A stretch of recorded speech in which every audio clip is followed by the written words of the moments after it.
El portazo resonó en la sala como un estampido, y por un segundo sentí que el tiempo se detenía. Eran las 9:20 de la mañana de un martes, 15 de octubre, y la audiencia de mediación acababa de comenzar cuando el fiscal pidió silencio. Yo estaba sentada frente a la mesa, con las manos cruzadas sobre el regazo para que nadie notara el temblor. Al otro lado, mi nuera sostenía una sonrisa diminuta, afilada, de esas que no muestran los dientes, mientras jugueteaba con un mechón de su pelo oscuro. El aire de la sala estaba espeso. Olía a papel, a café recalentado, a lana mojada por la llovizna. Pensé, sin querer, en el sonido de la puerta de mi placard, la noche en que noté el hueco en el estuche de terciopelo. El lugar exacto donde había estado el anillo de mi suegra por más de 3 décadas. Sin valor sentimental para mí, me había dicho mi nuera, con un encogimiento de hombros, la semana anterior. ¿Puedo tomarlo prestado para una fiesta? Queda lindo con el vestido. Yo, ingenua, le respondí lo de siempre, que ese anillito de oro rosado, con una piedra pálida, era apenas una reliquia vieja. Jugué a la modesta, como tantas veces, con esa superstición porteña de no tentar a la envidia. Ahora, frente al fiscal, yo sabía que lo que faltaba de mi cajón no era un recuerdo. Era, estrictamente hablando, un activo de $3 millones, con certificado internacional grabado con láser en la cintura del diamante. El legado más silencioso de mi familia. Mi nombre es Marcela, tengo 62 años, soy viuda y contadora retirada de un estudio en retiro. Vivo en Palermo, en un edificio de ladrillo visto con canteros en el frente. Mi hijo, Tomás, se casó joven, y a su mujer, la nena que un día llamó suegrita con voz melosa y la semana siguiente administraba sus tiempos como si la casa fuera su oficina, siempre la traté con respeto. Martina tiene encanto. Nadie puede negarlo. Habla bajo, mira a los ojos y sabe vender cualquier idea como si fuera suya. Es ambiciosa, sí, pero también eficiente. Organiza, consigue, resuelve. Esa combinación confundía, y me confundió. El anillo había sido de mi suegra, pero lo guardé yo desde que mi marido murió. No lo usaba, me parecía demasiado ostentoso, y además, esto lo aprendí en el estudio, las cosas verdaderamente valiosas se anuncian menos de lo que se protegen. Por eso cuando Martina lo pidió para una fiesta y remató con ese «es sin valor, ¿no?», preferí decir que sí, que no valía gran cosa. Fue un reflejo antiguo, alejar las miradas. No sabía entonces que esa frase mía, sin valor, le iba a marcar la cancha a todo lo que vino. Lo noté la mañana siguiente. Abrí el cajón a las 8:40 de la mañana, con la costumbre de revisar que la documentación estuviera en orden. Las pólizas, el testamento, la escritura del departamento. El estuche, forrado en terciopelo color huevo de codorniz, estaba vacío. Me subió un calor al pecho, un golpe seco, como si alguien me hubiera palmeado fuerte la espalda. Respiré hondo, conté hasta 4. Llamé a Martina. «Ay, suegra, no lo tengo encima», me respondió. «Lo dejé en mi cartera, pero ahora estoy en Pilates, después paso». Tomás, cuando le pregunté, hizo un gesto cansado. «Ma, no empieces, por favor». No dije nada. Colgué, me serví un café aguado en la cocina y al apoyar la taza en la mesada noté un brillo en el piso, una microfibra del forro del estuche, sujeta a la pata de la silla. Ese detalle mínimo me dolió como una bala de aire. Alguien había sido torpe al guardar, o ni siquiera había querido intentar. Mientras el agua del calefón golpeaba los caños, sonó el timbre del portero eléctrico con esa vibración antigua. Era Ricardo, el encargado. «Señora, ¿usted recibió anoche a su nuera cerca de las 11:05? Porque la vi en las cámaras con un paquetito». Bajé. En la consola, Ricardo retrocedió el registro de video. La imagen granulada del palier marcaba la fecha en números grandes. 14 de octubre, 23 y 5. Martina cruzaba el hall vestida de fiesta, piel de gallina en los brazos, el pelo recogido. En la mano derecha, entre la cartera y el celular, llevaba el estuche de terciopelo. En el vidrio de la puerta, al reflejarse, el forro se veía del tono exacto del mío. La cámara capturó, además, algo más sutil. Ella miraba a los lados, como si pesara cada paso. Pedí a Ricardo una copia del fragmento en un pendrive. «Señora, cuidado», dijo él, bajo. Estas cosas en los edificios hacen ruido. Agradecí. Subí con el video. Mi primera reacción fue la que me enseñó mi madre. Dignidad. Nada de gritos. Nada de escenas. Saqué del escritorio una libreta de tapas duras. Anoté la hora y la fecha por extenso. 15 de octubre, 9:20 de la mañana. Y listé lo que tenía. Un estuche vacío, un video del consorcio con una marca horaria precisa y una promesa vaga de devolución. Llamé a mi escribana de confianza, la doctora Beatriz Varela. Ejerce en una coqueta oficina de la calle Paraguay. Necesito labrar un acta de constatación, le dije. Hoy mismo. A las 11:45 estaba en su estudio. Beatriz inspeccionó el estuche, tomó fotos con su celular oficial, imprimió las capturas del video del consorcio en baja resolución y dejó constancia de la hora, la fecha y el estado de las cosas. Esto sirve para que nadie discuta más tarde que hoy faltaba el anillo, dijo, con esa voz de profesora que tiene. Salí con el acta notarial bajo el brazo y un frío me recorrió el cuello cuando el viento de la vereda me despeinó. Volví a casa caminando rápido, como si la velocidad pudiera quitarme la inquietud de la piel. Martina llegó más tarde de lo prometido. Tocó el timbre a las 6:10 de la tarde, perfumada con un floral dulce. Entró sonriendo, dejó la cartera sobre la mesa con descuido estudiado y habló del tránsito, del DJ, de lo caro que está el vino. ¿Y el anillo?, pregunté cuando hizo silencio. Ah, sí, suegrita, discúlpeme. Lo dejé para limpiar en la joyería del Alto Palermo. Estaba opaco. Usted se merece que brille. Lo dijo mirando la lámpara, no a mí. ¿Cuál joyería?, pregunté con la voz plana. La de siempre, la de la esquina, la de don Elías. ¿No se acuerda? Sentí el nombre clavarse como una astilla. Conocía a Elías desde hacía años. Un armenio de manos suaves que miraba las piedras como si fueran vasos con agua. Mañana a primera hora lo paso a buscar, anunció, ya camino hacia la puerta. La dejé ir. No valía la pena discutir en mi cocina, pero algo, en su forma de sonreírme, me confirmó que no pensaba devolverlo. Esa noche casi no dormí.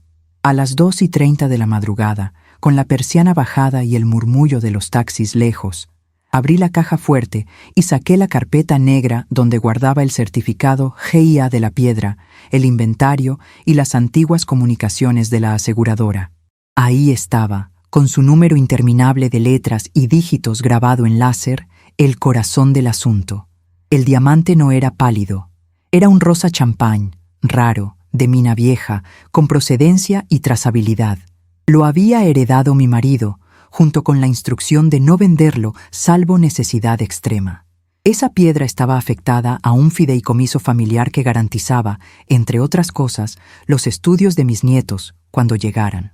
Años atrás, cuando intenté asegurarla a su valor real, el asesor me había mostrado la cifra, y yo, que manejé balances de empresas, tuve que sentarme. $3 millones. Cerré la carpeta y me escuché decir, en voz baja, «Marcela, sos una tonta, sin valor». A la mañana siguiente, jueves, a las 9:05, entré a la joyería de Elías en la esquina de Santa Fe y Araos. El local olía a metal pulido y a gamuza. Elías estaba detrás del mostrador, con sus lentes de aumento descansando en la frente. «Marce», dijo sorprendido. «Vengo por un anillo que dejó mi nuera para limpiar», respondí. Me midió con su cordialidad profesional. «No tengo nada a su nombre, ni al de ella». Negó con la cabeza, despacio. «Le pido que revise las cámaras», dije. Elías hizo una mueca de fastidio discreto, pero accedió. En la pantalla del depósito vimos a Martina entrar la tarde anterior, a las 19:12, con el estuche. La imagen se detenía cuando ella se inclinaba sobre la vitrina. No se veía el intercambio. «Cámara vieja», dijo Elías. «Tengo que cambiarla». Tomé una foto a la pantalla con mi celular, capturando la marca de tiempo. 14 de octubre, 19:12. Sutil o no, era más que nada. «Si no aparece, voy a judicializar», dije. Elías clavó sus ojos en los míos. «Haga lo que tenga que hacer, Marcela». En la puerta, la luz blanca de la mañana me pareció demasiado cruda. Mi hijo me llamó a las 12:15. «Ma, ¿qué estás haciendo? Martina me dice que la estás acosando». Sentí un cansancio viejo. «Tomás, faltó un anillo de casa. Quiero que aparezca». Hubo un silencio embarrado. «Es un anillo, mamá». No hagas un escándalo. Pensé en su voz de nene cuando se caía de la bici en la plaza. Pensé en el sueldo que ahora traía. Pensé en el modo en que la historia se inclina siempre hacia quien habla más alto. No voy a gritar, hijo, le dije. Voy a hacer lo que corresponde. Corté antes de llorar. A la tarde, llevé la foto de la joyería y el video del consorcio a la escribanía. Beatriz incorporó ambos al acta original y sumó la captura de pantalla con marca de hora y fecha. No subestimes lo sutil, me dijo. Lo que parece una pavada ordena el relato. Esa noche, mientras hacía una sopa de verduras, vi la luz de la calle hacerse naranja. El edificio estaba inquieto. Puertas que se abrían y cerraban, voces en el palier. En el grupo de WhatsApp del consorcio, a las 21:04, alguien escribió: «Sabían que la suegra está denunciando un robo. ¡Qué papelón!». Me ardieron las mejillas, pero respiré. No contesté. Me repetí un axioma del estudio. El ruido no es prueba. El primer golpe de ellos vino al día siguiente. A las 10:50 recibí una carta documento firmada por el abogado de Martina, un tal Cuestas. Intímese a la señora Marcela. A cesar en la difamación y el hostigamiento. Se reserva acciones por calumnias e injurias. Leí de pie, con el cuerpo levemente inclinado hacia adelante, como quien espera una cachetada. En lugar de devolver el golpe, llamé a Beatriz y a la aseguradora. El perito de la póliza me devolvió el llamado a las 13:10. Para activar cobertura, necesito la denuncia penal y el certificado con número GIA. A las 15, crucé la puerta de la comisaría de la avenida Córdoba. El mostrador olía a desinfectante y tinta. Declaré cada cosa, por extenso, con calma. El oficial tipeó con 2 dedos. Salí con la copia de la denuncia en la mano y el aplomo de quien, aún triste, está parada en el lugar correcto. La escalada no tardó. Esa misma noche, a las 20:43, mi teléfono vibró con un mensaje de Martina. Era una nota de voz. Su respiración se escuchaba pareja. Suegrita, usted dijo que ese anillo era sin valor. Yo solo lo llevé a limpiar. Si necesita, le compro otro igual. No haga drama.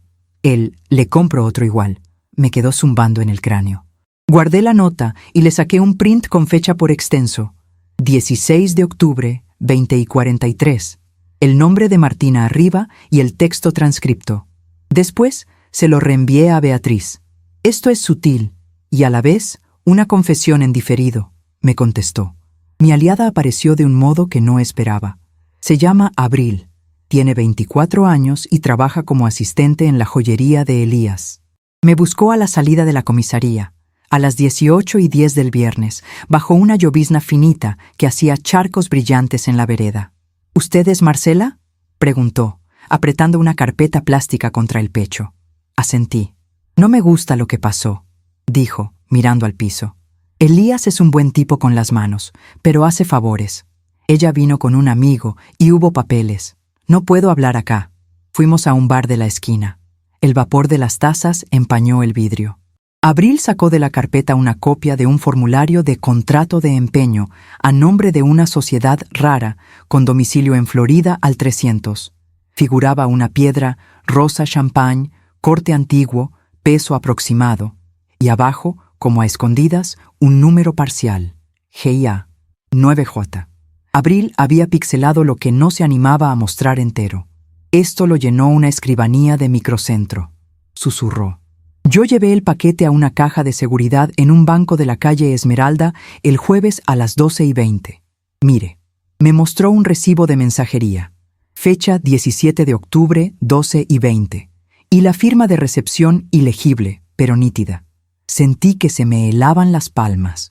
¿Por qué me lo decís?, pregunté. Abril clavó sus ojos en los míos, grandes, oscuros, asustados. Porque yo también tengo una mamá. Y porque la jefa que firmó, Celeste, ya se arrepintió. La van a culpar a ella si esto explota. Usted no merece perder lo suyo, señora. Le temblaba la mandíbula. Le tomé la mano un segundo. Gracias, hija, dije. Hiciste lo correcto. Con eso, la segunda prueba se volvió sólida. Llevé a Beatriz la copia del contrato de empeño y el recibo de la mensajería con la hora exacta. Sumamos, además, las cámaras del Banco de Esmeralda. El gerente, cuando supo que había denuncia, accedió a preservarlas. A las 17:50 aparecía Abril entrando con el sobre y el guardia anotando su DNI. El video mostraba la hora y el pasillo hacia las cajas con claridad de quirófano. Beatriz redactó un oficio y pidió secuestro preventivo del contenido de la caja asociada a la Sociedad de Florida al 300. ¿Y si la vacían?, pregunté. El oficio sale hoy mismo, respondió. Y si la vacían, quedarán registrados los movimientos. Nadie sale de un banco en Argentina sin dejar un rastro. Martina reaccionó con la soltura que la caracteriza. A las 20 en punto de ese viernes, convocó a una cena en casa de sus padres, en Núñez. Quería hablar en familia. Fui porque el silencio a veces es un privilegio que no podemos darnos. La mesa estaba puesta con mantel blanco. Había olor a asado tibio y a flores recién cortadas. El suegro sirvió vino. La suegra ofreció empanadas como quien extiende una tregua. Martina, impecable, cruzó las piernas. «Marcela, usted está confundida». «Me da pena», dijo con ese tono de seda que confunde compasión con desprecio. Agarré la servilleta, la doblé en dos. «No estoy confundida», le dije. «Quiero que devuelvas el anillo». Se hizo un silencio que tintineó como vidrio. Tomás se aclaró la garganta. «Mamá». La madre de Martina habló. «No tiene por qué humillarse, señora. Un anillo se reemplaza». La miré. Mi voz salió limpia. «Este no». Guardé el teléfono y dejé sobre la mesa 3 hojas. La nota de voz transcripta con la hora por extenso, la imagen de la joyería con Martina a las 19:12 y una copia del oficio a la entidad bancaria. El suegro las hojeó, enrojeciendo. Martina apretó la mandíbula, pero sonrió. «Ay, suegrita, cómo le gusta el teatro». Me fui sin postre. El clímax fue público, como correspondía. El administrador del consorcio, golpeado por el chusmerío del grupo, decidió convocar a una asamblea extraordinaria el lunes siguiente, a las 19:30, para aclarar la situación que afecta a la convivencia. El salón de la planta baja olía a polvo y a aerosol barato. Éramos más de 30 vecinos. Algunos evitaban mirarme, otros me palmeaban el hombro. Ricardo, el encargado, había puesto una pantalla con el proyector del consorcio. Martina y Tomás se sentaron juntos, 2 filas atrás. El fiscal, que por la denuncia ya seguía el expediente, envió a una adjunta muy joven, con pelo recogido y un maletín gastado. Beatriz también estaba. El administrador pidió que hablara yo. Sentí que el corazón me latía en la garganta, pero la voz me salió pareja. El lunes 15 de octubre, a las 9:20, hice la primera constatación de la falta del anillo. Ese mismo día, a las 11:45, se labró acta notarial. El martes 16, a las 20:43, recibí de parte de Martina esta nota de voz donde afirma que lo llevó a limpiar y que compra otro igual. La adjunta proyectó el audio. El salón quedó en un silencio acolchado. El miércoles 17, a las 19:12, la cámara de la joyería de la esquina la registró ingresando con el estuche. El jueves 18, al mediodía, una asistente de la joyería trasladó un sobre a una caja de seguridad en Esmeralda. Hay recibo con hora 12:20. El viernes 19 se libró oficio de secuestro. Hoy es lunes 22 y el banco ya informó que en esa caja, a nombre de Valencia S.A., una sociedad sin empleados, hay una pieza con número GIA grabado en láser que coincide con el certificado que guarda mi escribana. La adjunta abrió su maletín y sacó una foto sellada. El borde del diamante, en macro, con el grabado nítido, y abajo el certificado GIA con la descripción de color y corte. Un murmullo recorrió la sala. Martina, que había mantenido la barbilla alta, habló por fin. «Eso no prueba que sea el mismo. Los diamantes se parecen», dijo, y sus palabras flotaron un segundo como un globo pinchado. La adjunta, sin subir la voz, respondió: «La probabilidad de 2 piedras con número idéntico es 0. Es como un DNI». Entonces llegó la tercera prueba, la definitiva. Beatriz leyó el acta de la escribanía de Microcentro, esa donde Celeste había estampado su firma, y la orden judicial que disponía el secuestro. Explicó cómo se obtuvo: por denuncia penal, por verosimilitud del derecho y peligro en la demora. Mostró la cadena de custodia con horas por extenso, desde 12:20 del traslado hasta 11:55 del ingreso a bóveda con guardia. Terminó la lectura y sentí, en el barullo mínimo del salón, el ruido de un telón. Hubo quienes bajaron la vista, quienes balbucearon disculpas en voz baja por los chismes de la semana. Hubo quienes miraron a Martina como si recién la vieran. La consecuencia fue concreta, y no me alegra decirlo, pero es verdad. La fiscalía caratuló la causa como hurto agravado por abuso de confianza y encubrimiento para quien resultara partícipe. El banco, a pedido del juez, entregó la pieza a depósito judicial el martes 23 a las 10:10 de la mañana. 4 días más tarde, a las 14:20 de un viernes con sol, tuve el anillo en la mano de nuevo, en la sala fría de la caja de evidencias. Pesaba igual que antes, pero ahora su peso era distinto. La piedra ya no era un lujo oculto. Era el testimonio de que había límites que yo, aún por amor, no iba a dejar cruzar. Arrastrar a Tomás a esa orilla me rompió. Él tardó en mirar de frente lo que era evidente. En su defensa, digo, que la dulzura de Martina tiene filo de bisturí. Lloramos en la cocina, con la pava silbando, como lloran las madres y los hijos cuando tienen que desarmar un nudo viejo. No la puedo salvar de sus actos, le dije, pero a vos sí te puedo decir que el amor no es una defensa. Me abrazó fuerte, como cuando tenía 5 y se despertaba de noche por una pesadilla. Ese abrazo me sostuvo. Pasaron meses. Para fines de febrero, el edificio había votado, en asamblea, nuevas reglas.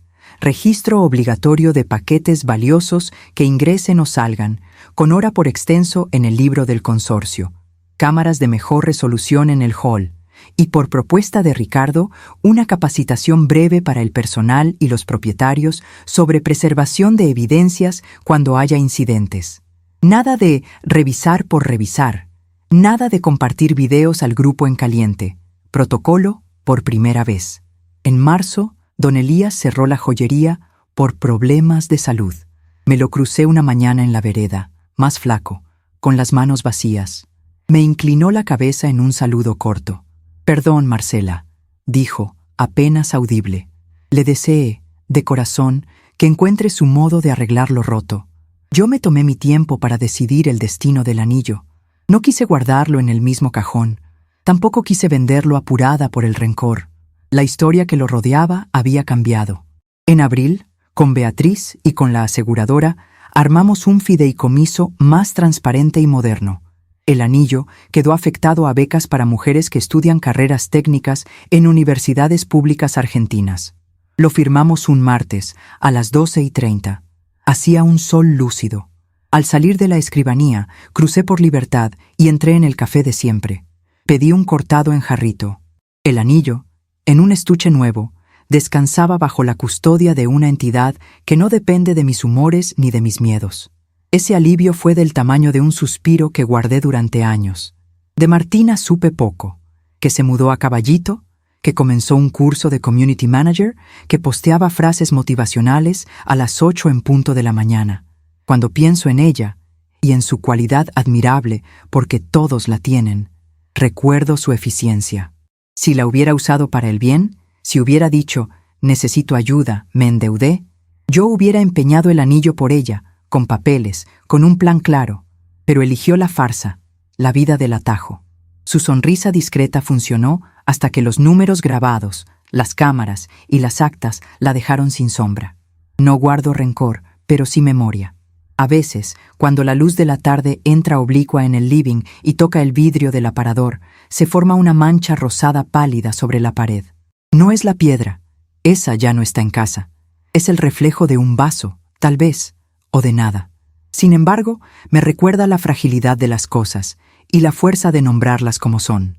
Aprendí, tarde pero a tiempo, que el sin valor es una trampa que nos tendemos para no incomodar, para evitar el gesto ajeno. En Buenos Aires, donde el comentario se propaga más rápido que la humedad, poner cada cosa por su nombre fue, para mí, una forma de justicia. Cuando bajo a la vereda y me cruzo con Ricardo, él me cuenta la hora exacta a la que pasó el camión de la basura y nos reímos. La adjunta del fiscal me envió en junio un mail. 8 de junio, 16:50. avisando que la causa entró en etapa de juicio abreviado, que la reparación, el aporte al fideicomiso, las costas, estaba en marcha. Beatriz me convidó, ese mismo día, con un mate en su estudio, y me dijo que le gustaría enseñar a sus pasantes cómo un relato bien hilado, con fechas, con horas, con olores y con pausas, puede enderezar la curva torcida de una mentira elegante. Y yo, que empecé esta historia con un portazo y el corazón en la boca, la termino con una taza de café en la mano y una certeza que me abriga. El valor de las cosas no lo dicta el brillo ni el silencio con que las guardamos, sino la responsabilidad con que las custodiamos cuando alguien pretende torcerlas. Si algún día mis nietas me preguntan por qué nunca usé el anillo, les voy a decir que fue porque siempre supe que era demasiado pesado para mi dedo y demasiado importante para el cajón. Que lo que nos sostiene no es la joya, sino la red de actos pequeños, la libreta donde anoté 9:20 de la mañana, 15 de octubre, el pendrive de Ricardo, el coraje de Abril, la firma prolija de Beatriz, y que, si alguna vez sienten la tentación de decir sin valor para que nadie se ofenda, respiren y digan la verdad, aunque a alguien le roce la envidia o la vergüenza, porque el único brillo que no se pierde es el de la dignidad cuando encuentra su voz.